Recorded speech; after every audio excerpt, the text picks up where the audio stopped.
2018 is set to be the year the world fully embraces the electric car. We'll see a global tipping point for drivers as electric models start competing with petrol and diesel cars head-to-head.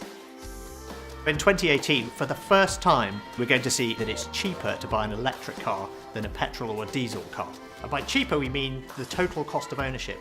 We're going to see acceleration of the whole idea of cars powered by electricity. But we'll also be confronted with the uncomfortable truth about the impact of going electric.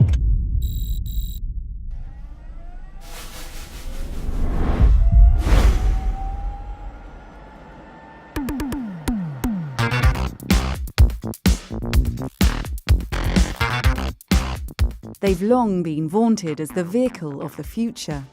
Hardly an electric car, more like an electric bath chair. For a long time, electric cars had a reputation for being like milk floats. But from laughing stock in the mid-1980s to rising stock today, electric cars have come of age.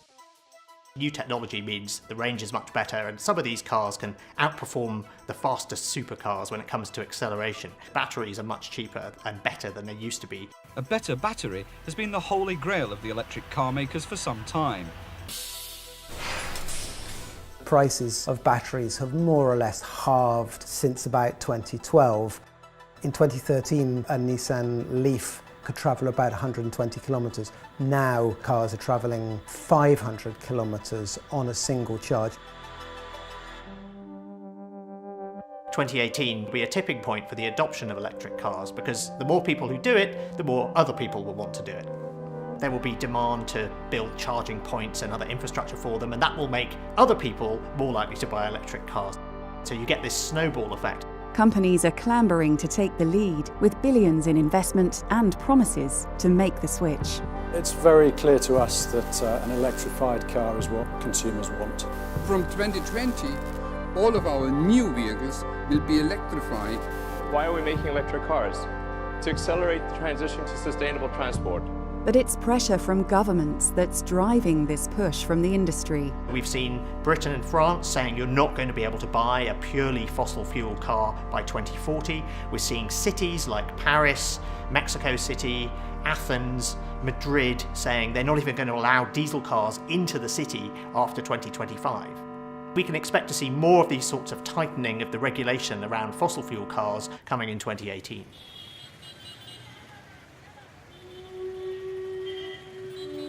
And it's an unlikely country that's leading the pack. All the action on electric vehicles is happening in China. It wants to become a leader in the production of electric vehicles, just as it is not a leader in the production of the internal combustion engine. In 2016, China bought more than 40% of the world's electric cars. China is very well aware that pollution is a hot button issue, politically, socially, culturally, and so if they can get more electric vehicles onto the streets, it does look as though they're doing something to tackle that. These fume-free cars will make our cities cleaner. The electric vehicle industry sells itself to consumers as this futuristic, environmentally friendly means of transport. But uncomfortable truths lurk behind the electric car revolution. The dirty secret of electric vehicles is that often they're powered by electricity that itself is produced by dirty fuels such as coal. In order to be fully clean, they need a clean grid, and that can cost trillions of dollars. The rise of electric cars will challenge the world's thirst for oil. It could spark a global shift of power from countries that have enjoyed the influence that oil has brought. The control of oil has been terrifically important during the 20th century. Oil's going to become much less important. If you take the Middle East, conflict tends to increase when oil prices are low. The more we use electric vehicles, the more risk there is that instability across oil-producing nations is going to increase. Beyond oil, attention will turn to lithium electric car batteries, which rely on the mineral cobalt. 2/3 of the world's cobalt comes from one country, the Democratic Republic of Congo. Congo is not only one of the world's poorest countries, but it is also a country which is renowned for violence, for corruption, for the use of child labour and for environmental degradation.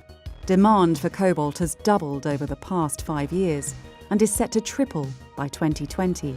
There's not nearly as much attention on dirty cobalt as there is on dirty oil or blood diamonds, but this could really besmirch the industry's reputation almost before it gets going.